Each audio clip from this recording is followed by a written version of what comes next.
to Muscles and Malarkey, a podcast about all things strength, fitness, and fun. I'm your host, Mary. Today, I am interviewing a dear friend of mine, Holly. Holly began her academic career in public health, where she focused her studies on the correlation between poverty and access to healthcare while getting her master's. Shortly after graduating, she found herself working in cardiac rehab, where she fell in love with helping people improve their aerobic capacity and general fitness. But she felt limited in her role as an exercise physiologist. This work motivated her to go back to school to become a registered nurse with the intention of returning back to cardiac rehab so she could better serve her patient population from a more holistic perspective. In this episode, you will find out what exactly stress tests are and why you may need one, plus an inside look into the world of cardiac rehab. Sit back, relax, and enjoy. I am a registered nurse in cardiac rehab, outpatient cardiac rehab, and I also do cardiac stress testing. The people who I work with, for the most part, want to get better. They are motivated. They want to be there. There's some people who are reluctant to start maybe, or they've started and they're like, I've never exercised a day in my life. How is this going to help me? And then by the halfway, they're like, oh my gosh, I can't believe I was like missing out on this my entire life. Yeah. So that's really rewarding, like putting people on treadmills and teaching them how to walk on a treadmill. You have your bachelor's in exercise physiology, correct? Mm-hmm. It's a master's in education with a concentration in exercise science. I did not realize that. The educational component was more about like community health and public health and, how do we reach people, right? There's this known correlation between like poverty and also like healthcare deficit, right? We have less and less people who are willing to just simply go outside for a walk. They think they have to spend money on a gym membership or something. And then groceries are expensive. Mm-hmm. So they buy the cheaper things. And so that's, I felt like was more of what my master's was in. And so when I got done with my master's, I started working as an exercise phys at a local gym. And I kind of got thrown into working in cardiac rehab. Teaching classes, doing some personal training, but also having a big chunk, like reading cardiac telemetry and taking blood pressures and asking patients, have you had any med changes today? And they go, oh yeah, my metoprolol. And I'm like, I love when people say change that. And I'd go, nurse, they said their metoprolol is different now. And I didn't have that nursing background. Yeah. I know what that is now. Yeah. But that was part of my I only know so much. And I only make so much. Like, why don't I go back to school? And that's when I got my nursing degree with the full intent of eventually making it back to cardiac rehab, which I was able to do. That is so cool. Yeah, it went full circle. This is actually for me. Mm-hmm. What is the difference between cardiac rehab and a cardiac stress test? Like, because you kind of mentioned both. Like, what does that mean? Yeah. So, right, cardiac stress testing would definitely be is more of a diagnostic test, right? You go to your doctor and you go, I've been having chest pains when I walk up my stairs from my basement and I do laundry, 3 times a week. And I go, I had like a patient recently. He's like, I go to my basement to get wood for my wood stove. Mm. And say you're having chest pain and you're feeling more short of breath. And for a while, you kind of chalk it up to old age, or maybe you had a respiratory illness or something, and it never seems to get better. So you go to your doctor and they're like, okay, type. We're going to order you a stress test. That's when you would come to us. And depending on what type of test you get ordered. Mm-hmm. So there's obviously different kinds for different mobility levels, or if you already have like a known disease, your cardiologist might order you a different type of test that's a little bit more selective, or to see a certain part of the heart. Mm-hmm. So like the easiest one to understand is the one I was explaining before, is just the plain, we call it the plain treadmill, okay? And we exercise to a protocol called the Bruce protocol. So as soon as we hit start on the treadmill, you go for as long as you can. Every 3 minutes, the incline goes up, the speed goes up. And I always like to tell my patients, don't expect to be on this for 30 minutes or anything. The treadmill always wins. Oh my God. It always wins. You do not. There will be a point where you have to tap out. Okay. Have you ever had a patient who's like, no, I'm going to do it, man. I'm going to be on there for the full 30 minutes, man. Not necessarily on the stress test. People just come and they're like nervous. They're already nervous. Their blood pressure is already through the roof. And I take their blood pressure like, oh, it's never that high. I go, you're in the stress lab. Like, this is what we call it. Stress, right? Stress. We think high blood pressure. Like when someone's like, oh, my blood pressure is boiling. It's because you're stressed, right? So things are already like amped up and people are kind of nervous. That plain type of treadmill test is the type of test that we'll do for people who are looking to be part of like the fire department in their local establishment, like a corporation that has a big warehouse or something. If it catches on fire, they're going to say, okay, you're our fire safety people before the fire department comes. Like, so they need to be able to run flights of stairs. And so they have to have like a test. Same with like pilot's license. People who have pilot's license have to, in order to get it or keep it, they have to do a treadmill stress test. And they have to achieve a certain workload on that treadmill or a certain time before a cardiologist or their doctor or the FFA or whatever will say, okay, we think you can withstand a certain amount of stress. If you can't, then we don't think that you're going to be able to, fly a plane at high stress levels and whatever, or carry pounds of oxygen and equipment. So it's not just like, quote, old people with chest pain. It's sometimes like we're just trying to see like what your tolerance to higher intensities of exercise. So beyond the treadmill, we'll do a stress echo, which is the same type of test, but we use ultrasound echo imaging of the heart, right? Oh. So they'll do baseline echo imaging. If you've ever had echocardiogram, right? It's like a baby ultrasound, except it's on your heart, which then sees the chambers and your valves, and it measures the pressures of your, like everything squeezing and pumping. So you'll do like baseline echo, get on the treadmill, walk as fast as you can. And then we immediately like hit stop. And a lot of times with those treadmill tests, we have to get your heart rate up to 85% of your max heart rate. Okay. Which we use the age-based max heart rate, which I always say the younger you are, unfortunately, the higher the number is. The older you are, the lower number is. It's 220 minus your age, multiply that by 0.85, and then that gets us your 85%. So we have to like get to that 85% because that's the number that cardiologists abroad have. They can know with like a 90-something% chance that, okay, if you can tolerate that type of intensity, your heart's going to be okay. Right? If we can only get you to 60% and you're huffing and puffing, you got chest pain, okay, there might be something going on here, but maybe we'll get you a different type of test. So the other one is using nuclear imaging, where they'll start an IV, give you a dose of a radioactive material that circulates in your blood. And then they take a picture with a CT camera around your chest. And you can see how your heart is uptaking, your coronary arteries are uptaking that radioactive material. So whatever that is at baseline, then you come over to me in the stress lab and we give you another medication. It's called Lexiscan or oregadenosine. And so it rapidly dilates all of your coronary arteries. And as soon as I give that injection, you get another dose of that radioactive material.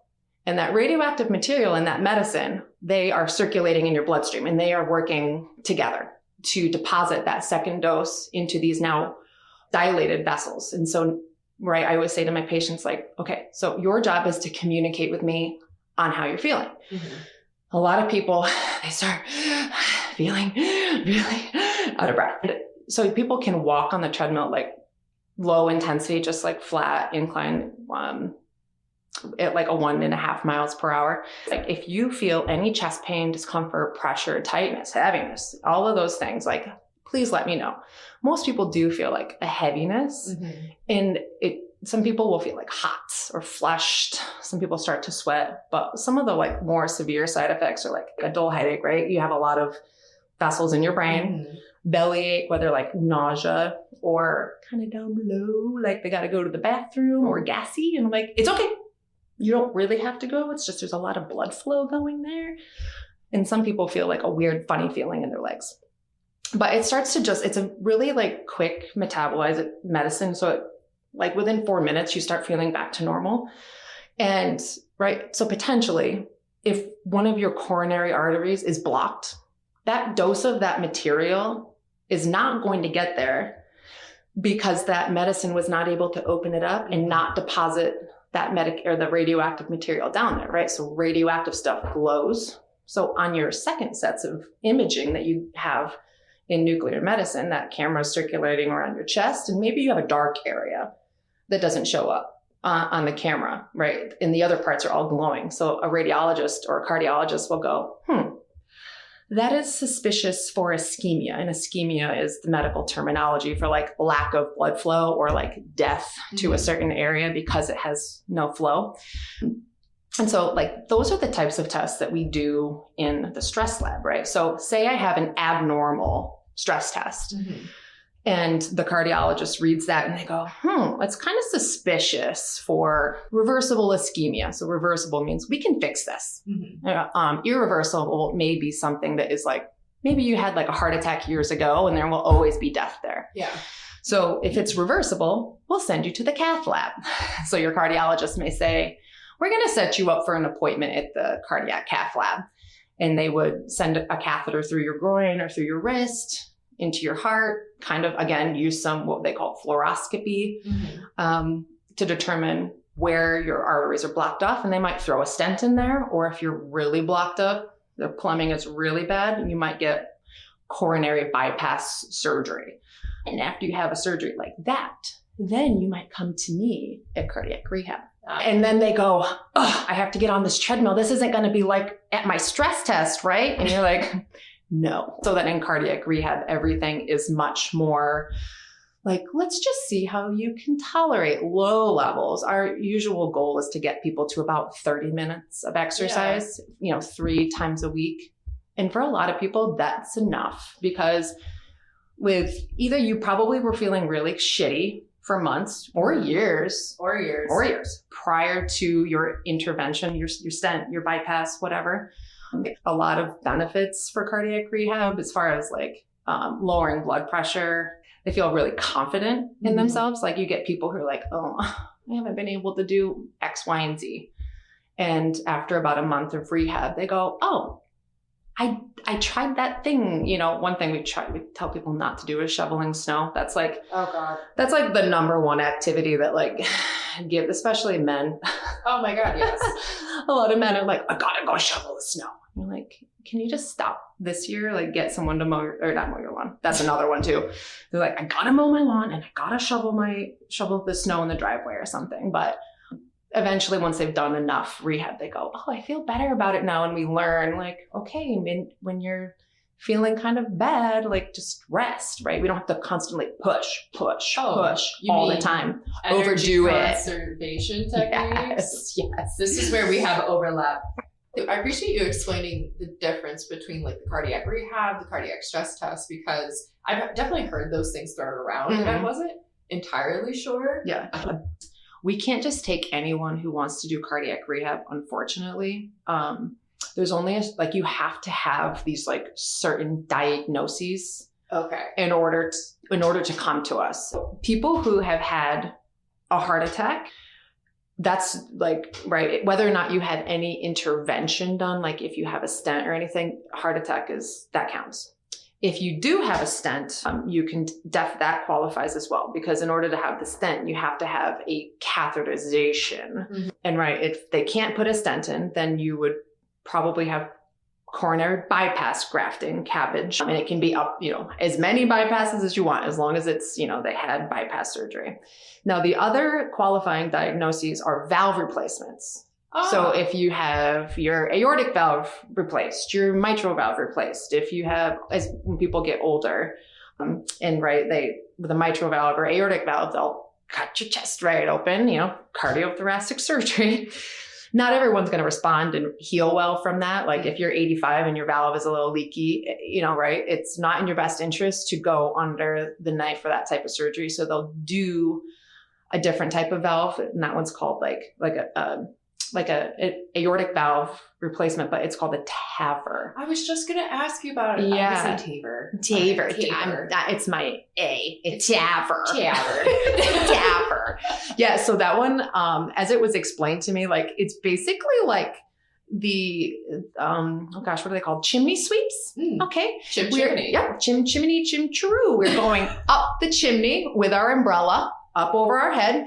We get fit into that valve, and then we go and we open up the umbrella and we sink it in there. But it's kind of that similar concept. It goes in there and it just gets like stuck, and there's these like, I think claws or something that like clamp into your old valve, and they push the old valve, like move out the way, and they push it to the side. And now you have this umbrella in there, Dick Van Dyke, right? Yeah. Umbrella in there. Okay.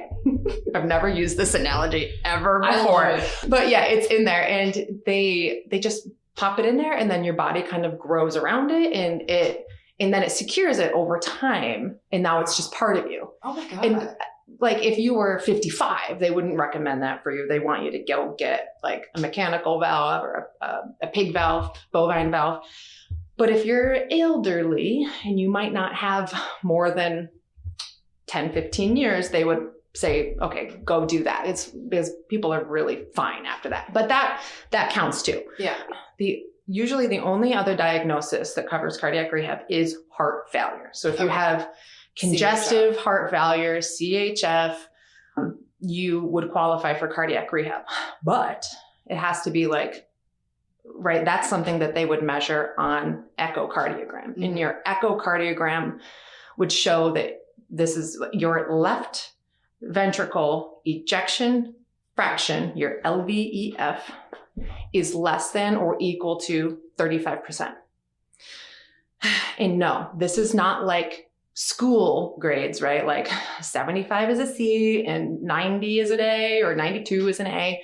Normal would be 55 to 60%. That's what like you and I would have. Yeah, that's what a healthy, active person with no issues with their heart would have. So if you ever if you have an echo and you look at it and you're like 55, 60, you're like, oh my God, that's bad. 100 would be the best, right? No, not the case in the heart. The biggest ventricle is the bottom, and it's the last ventricle that pushes the blood out your aorta, and after your aorta goes to your brain, goes to your arms, organs, legs. If that starts to be reduced over time, the pumping function doesn't work as well. And so if you have CHF, right, that means you're not getting enough blood to your brain or your body. So you can also get it's like backflow. So you can get swelling in your ankles, legs, belly. You can also get some like extra fluid in your lungs, which can cause you to feel short of breath. You're describing half the patients I saw last week.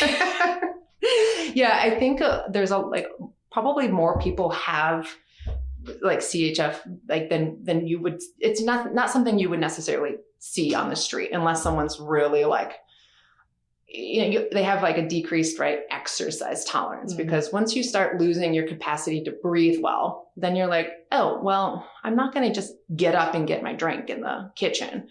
I'm going to wait, or I'm going to have someone bring it to me. So now you're getting up less. You're getting more deconditioned over time. And it's a downward spiral from there. And so that's why patients who work with us, really benefit from cardiac rehab, because we're like kind of forcing you to move your muscles. And we really, cardiac rehab too, it's an exercise program, but it's more a, air quote, risk factor modification program, right? I love the technical terminology. So we have risk factors for coronary artery disease, which are those clogged arteries. But then we have risk factors for congestive heart failure, which they're a little bit different, right? So risk factors for coronary artery disease are, big one here is not smoking. So, right, if we smoke, it causes us, obviously you're going to ruin your lungs. But besides the fact, it causes you to have high blood pressure systemically throughout your entire body. So if you take smoking away, your blood pressure will most likely be better. And if we think about the relationship between blood pressure and pressure in general, if I have high blood pressure and I get it on my arm, I bet you, right, my arteries are going to be real tight too and have high pressure in those areas. So that's not good for those vessels either. So another one is obviously exercise. And with exercise, we have like increased vascular resistance, right? It's like a balloon. Okay. We're blowing the balloon and decreasing the balloon. If we stop, or a rubber band, if it's really stretched for a long time, we lose that elasticity.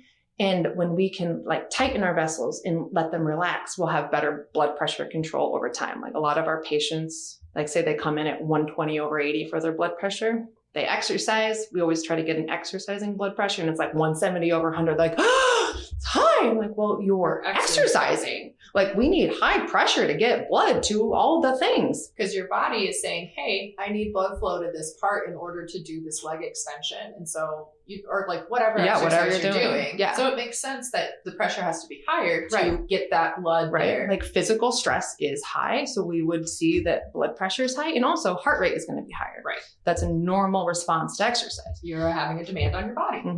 And so when you then stop doing whatever you're doing, and then now you're relaxed, you will see it's like a post-dilating effect, right? So if I was 120/80, and then I was 170/100, and now I've done my cool down and I'm sitting and I'm just like, oh gosh, that was a tough workout. And then you get your blood pressure checked, you'll probably be like 100/60 post-exercise.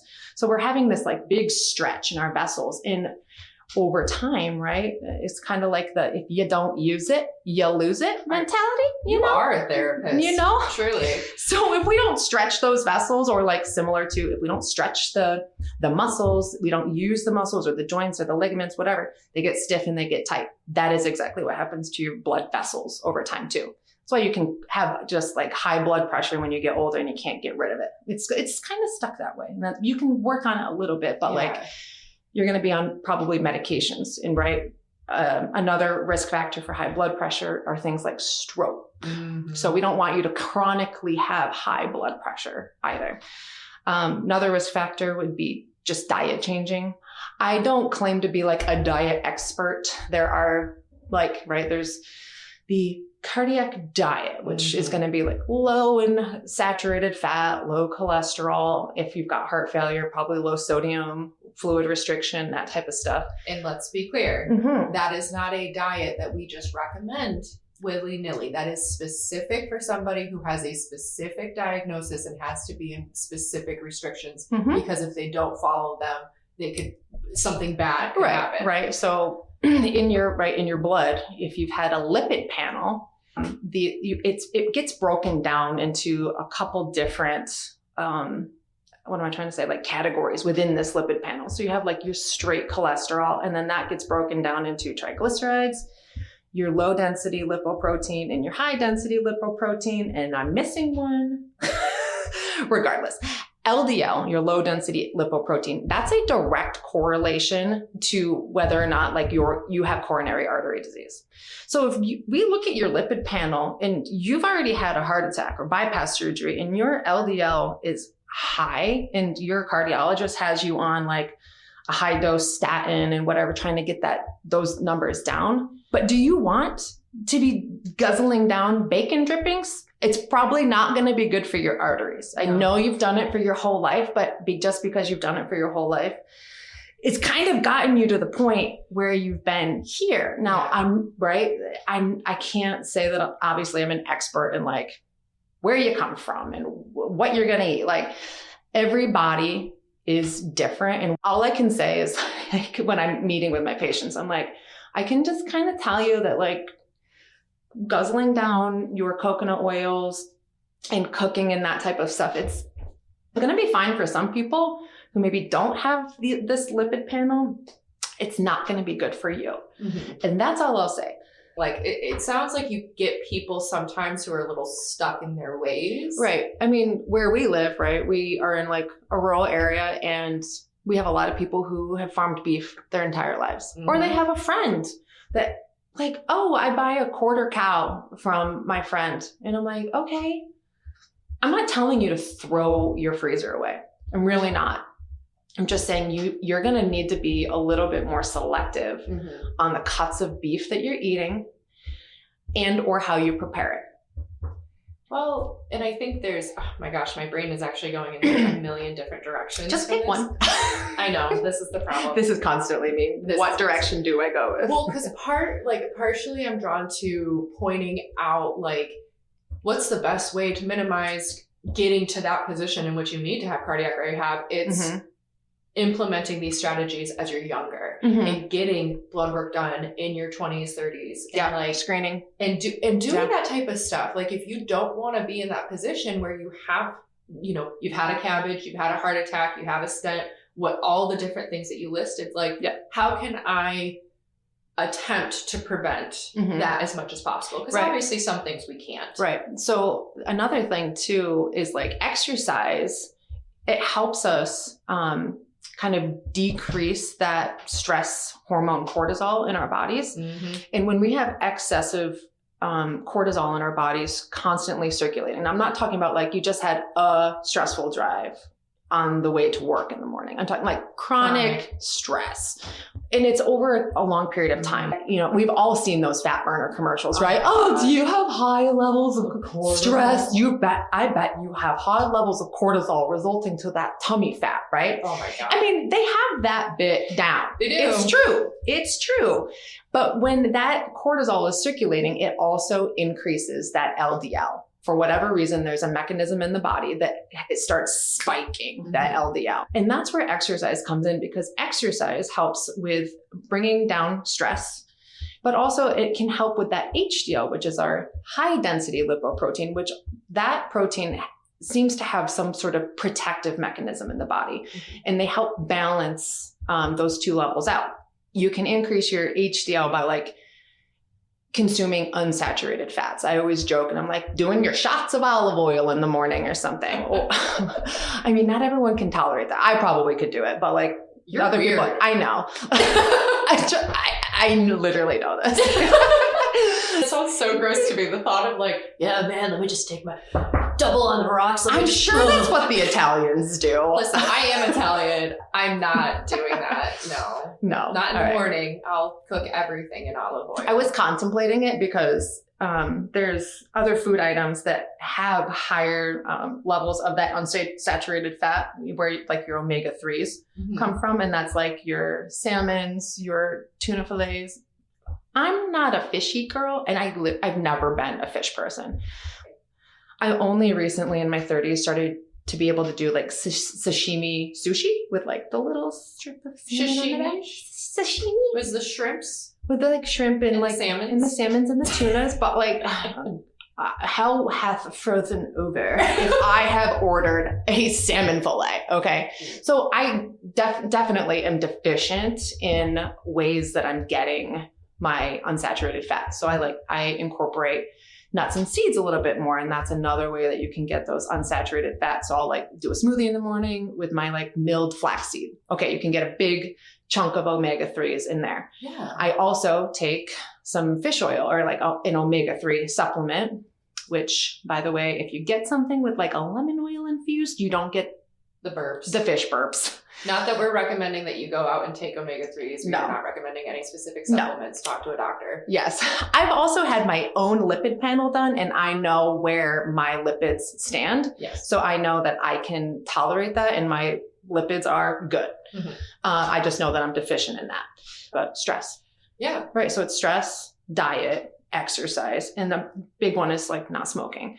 But right, some of the things we can't control is our genetics, right? We can definitely pass down high blood pressure. Thanks, mom, dad, to our kids. Not that I have high blood pressure, but some people have high blood pressure. Some people have high cholesterol that they're passing down to their kids. Like, there's generational, not wealth. It's generational trauma. Am I right, ladies? It's funny that you bring up the LDL, HDL, because I just had my yearly physical and I got my blood work done, and my LDL is slightly above. Mhm. It's like 102. Mhm. And so, of course, me being me, I went into a panic. I'm like, oh my God, I need to do something differently. My poor husband. I totally panicked. I'm like, what is, I'm like, I exercise 4 times a week. I lift heavy. I've been trying to get some zone 2 cardio in more consistently. Yeah. Like, what the hell else do I have to do? Just fight those bad genetics, I guess. Hey, well, we can talk about genetics, since you took care of both my grandmother in the hospital, Mhm. rest in peace, Beatrice, Mhm. and also my father, who is Yes. still alive. Yes, he is alive and well. He's alive and well. I do not know. God bless you for having to deal with my father as a patient. Not that he's like bad, No, but he thinks he's funnier than he actually is. he was pretty funny. Oh, He was pretty funny. Aw. I know that probably is torture for you, but he was pretty funny. I do love that, because sometimes, like, obviously it's like your own parent and you're just like, oh my God, Dad, you're so embarrassing. But also, I am my father's daughter in a lot of ways. One thing that, like, you kind of talked about previously was how people they have been doing the same thing for years, and they are like, okay, like, this is what I'm used to, this is like the norm for me. Like, do you ever have people that, like, they don't get the buy-in, they don't like like they're just not invested in it? Do you ever get that from patients? Yeah, all the time. Like when we get the referrals for rehab, we have to kind of painstakingly go through and be like, okay, we got to make the call, right? Like we have to at least call and see if you're interested. Some people are like, I don't need that. I'm like, okay, we'll close that referral for you. We won't contact you ever again. And then there's people who are like, I've never exercised before. I've never been to a gym. I just don't know what to expect. And then they come to where I'm working, and they see, like, because it's kind of a mix, right? It's not just like rehab in a hospital setting. Mm-hmm. It's at a community-wide gym. So you've got 20-year-olds sprinting on the treadmill, and you got 60-year-old guys who have been lifting forever, going grunting and dropping their weights, and they're like, where am I? And then they look around, they're like, am I supposed to do that? You're like, absolutely not. No, I am so, like, this is just the facility that we're working, in. And so there's people, right, who have never exercised. There's also the opposite end of the spectrum, who are people who have been really active their entire life, and they are just mentally fucked up because they've been told they can't do these things, or they just haven't been able to do these things for a long time. Mm-hmm. And they have in their head of like what they were doing prior, and their goal is to get back to that. But the road there is hard, and they know what like physical discomfort feels like. And I think like that's like one of my pet peeves when I work with patients who are like, I'm short of breath. And I'm like, are you short of breath, or are you just like physically exerting yourself? Yeah. Right. Like there's a difference between that breathing of like, oh, I can't catch my breath, mm-hmm. and like, oh, I have an increased breathing effort. Yeah, like I'm running, I'm working. Are you short of breath though? No, you stop. Yeah, it's demand. It's demand because you're asking your body to do something. Yeah, so there's the opposite end where people are like overdoing it a lot, and we have like these certain guidelines that we ask people to fall between, and we use a rating scale, like how hard was this, and is it hard, easy, somewhere in between, and that helps us guide where we progress you through the program. Mm-hmm. And some people are just like, I don't see how this is benefiting me. I'm like, well, you see, you've rated these couple of exercises the last few days at like easy. Why don't we make it a little bit more challenging for you, right? And you have to explain like the concept of progressive overload. What?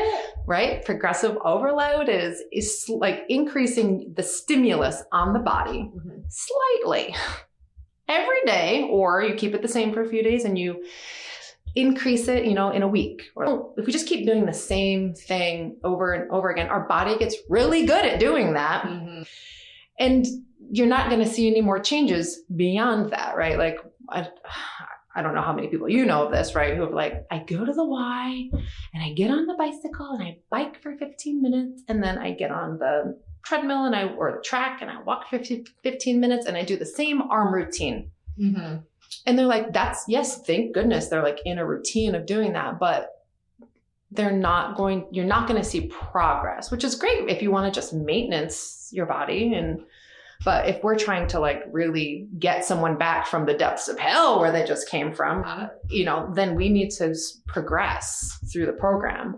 And that's just like a general concept. If anyone's listening, if you're exercising, you cannot just keep doing the same thing over and over. Sometimes you have to vary your exercises slightly, and you have to make subtle changes. It doesn't have to be big jumps, but that's how you're going to see changes in your body. And like in a cardiovascular setting, right? Because not everyone's just doing weight training, but cardiovascular setting, that means maybe I pedal faster, right? I always try to explain like it's the progression of walking to jogging to running to full blown sprint, like in the Olympics. Okay.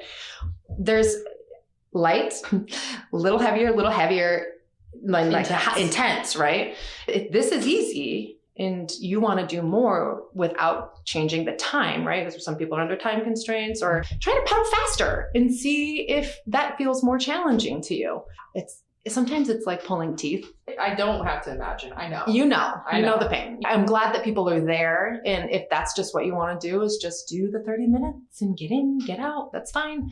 Not make any changes. That's your prerogative. I've at least tried. I'm going to try every day. I'm going to ask you, how about we make some changes today? And sometimes, right, it's about the wording.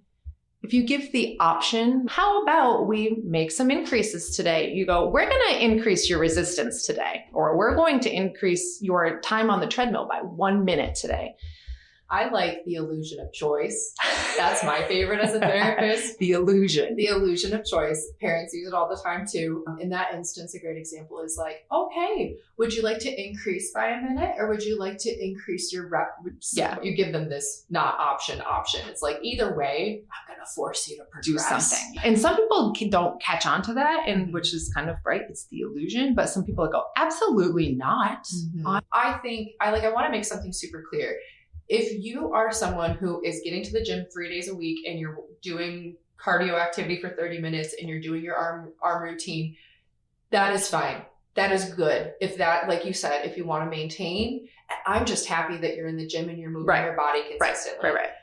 But we're talking about specifically with the intention, like you are there to facilitate improvement, to get these people from point A to point B in a guided way so that they're doing it safely. Right. And in the cardiac rehab setting is, right, you only have X amount of sessions that your insurance is going to pay for in our cardiac rehab setting. Some people needle 36 depending on their risk stratification, if they're high risk, low risk, or some people like have high copays or whatever. So everyone's trip on the cardiac rehab yellow brick road is different. Some people want to hop off at Candyland, and some people want to hop off and make it all the way to the Wizard of Oz. Okay.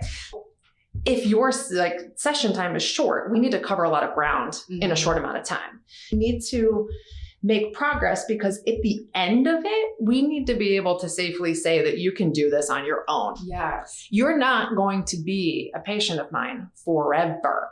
You eventually have to do this on your own. So we want you to feel confident and know what you're doing, and know like when to push, when to back off.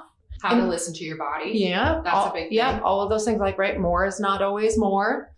Every patient's a little bit different. And I have some people who, right, like they're like cyclists, and they cycle around lakes, and, it's like 70 something miles, right? Their progress is going to look a lot different than Sally, who crochets, and that's her most physical active activity she does in her whole day or week or something, right? So like, we're going to treat Sally a little different than we're going to treat, Lance Armstrong, right? It's just customizing everything, and everyone's got different goals, and it doesn't have to look the same, even though that's what cardiac rehab in our program anyways is, in a group setting. So Sally is exercising next to Lance, maybe in the same time, but they have very different goals, and they're trying to achieve very different things. Don't compare yourself, because your journey's not the same. And a lot of people have other things going on, right? Like, so if you're diabetic, we have a protocol that your blood sugar needs to be above and below a certain thing at different times. And it's just, okay, let's make sure that you've had a snack before. As you're exercising, you're going to burn through your glucose a little bit faster than someone who doesn't have diabetes, right? Or if someone has an orthopedic thing, that's always like our big barrier that we have is like someone wants to do cardiac rehab and they need cardiac rehab, but like both their knees are like terrible and they need knee replacement, but they like missed the boat. And then they had a heart attack and now they can't have it for another year because they've got to be on blood thinners. And so they come to cardiac rehab to get healthy, but they can't do anything. Right. Those are our more challenging patients, right? In order to do physical activity, you have to be physically mobile to a certain degree. We have different ways that we can facilitate someone who's maybe wheelchair bound. We have some, machines where the seat slides out, you slide a wheelchair in, you put your feet in these stepper things and you kind of step, but it's just not the same as weight bearing exercises. Yes. It's been so interesting just like listening to you talk about this. And I can tell that you are very passionate about it. If you're in healthcare for the right reasons, you are someone who wants to help others. Like you're in a caregiving role. Personally, the thing that I really struggled with, especially when I first started out and I was working in skilled nursing, and it was getting people to care about themselves. Like I am trying to convince you to give a fuck about yourself. Yeah.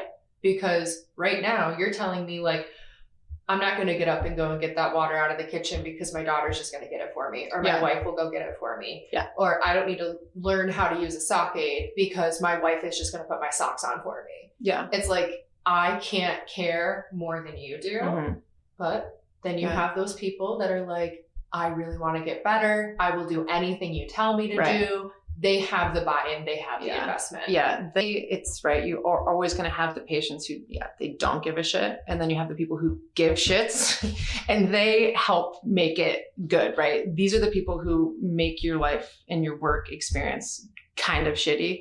But the people who overachieve help, they're like, okay, this makes it all worth it at the end of the day. A big phrase that I really believe in is we tell ourselves a story. And I've had so many patients that just tell themselves a story, and you will believe what you tell yourself. So if you tell yourself that you're an invalid, you're handicapped, you're pathetic, you can't do it, you're out of shape, it's pointless, it's worthless, like why would I even start doing that? There's always a time that you can turn things around. And if you tell yourself a different story, you'll start to believe that story too. Yeah. So if you change, I'm big on mindset. If you talk to yourself and you tell yourself things like, and you do it from an I can type of attitude, like you're going to accomplish what you want to accomplish. Yeah. Yeah. And I like bringing it back to the point of like, when you said like doing like early, like doing your annuals and stuff. Yes. Ignorance is bliss. I will say that.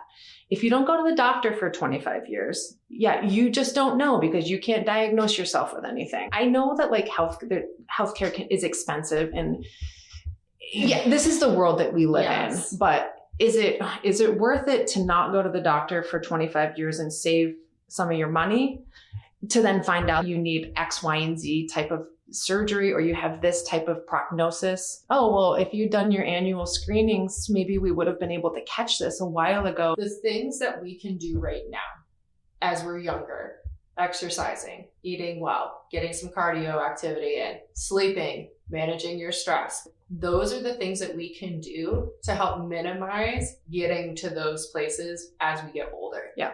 I have seen very old 55-year-olds and I've seen very young 100-year-olds. Do you want to hack your life? Right. Do you want to do the shortcut? Right. You want to hack it? Just like do those things. Yes. Like you don't have to be perfect. Right. And eating healthy is not a punishment.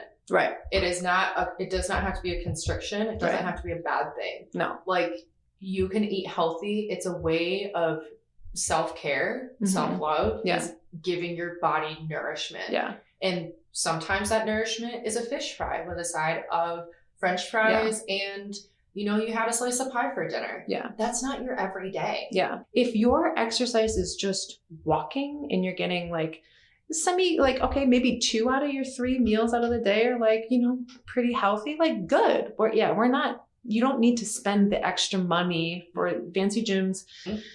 And that's one of the things that I think you probably learned this in school, right? like me, I'm peaked. I'm peaked on prime muscle building and performance and all of these things at 33. After 35, I think 35 is when we start losing our ability to like grow muscle and maintain muscle. Same with bones too, which is why it's really important for young women and men to train like through your teens, all of your 20s, and have a good base already into the 30s. We are at higher risk for osteoporosis. Yep. Osteopenia. Sarcopenia. Yep. It's really important. It's a big, scary word to just say, like, you have to move. You do. You have to move your body. You have to. And especially people who have children, your children suck the calcium out of your bones. They make you more brittle faster. Michelle Duggar has to be one strong wind away from breaking every bone in her body. That's literally what having children does and then you're just fucked. Which is why it's really important, like, to do your weight bearing stuff. It's like small things. You don't have to do everything. You don't have to be perfect.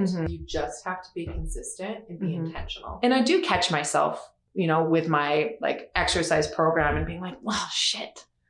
I can only do, a Bulgarian split squat with a 35-pound dumbbell, and I used to do it with a 50. No, I never used to do it with a 50. I was going to say, holy shit. I want to do it with a 50, and it's constantly creeping in a little bit of new injuries and rehabbing. And it's like, okay, like your body's just different. Like your body is different than it used to be and what you used to do for fitness. I don't have 7 hours in the day anymore to devote to a workout. There's something to like the athletic part of me that's like, I still want to be able to sprint. Yeah.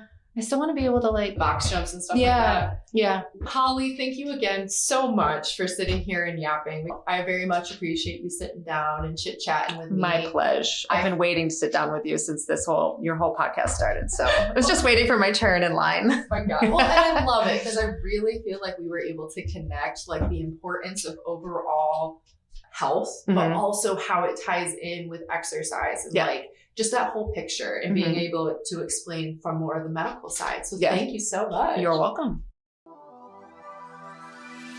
If you enjoyed this episode, please follow, share, rate, and review. It helps the podcast grow and reach more people. Do you have any questions or suggestions? Email me at musclesandmalarkey@gmail.com or find me on Instagram at musclesandmalarkey. Yeehaw and yee-claw, everybody.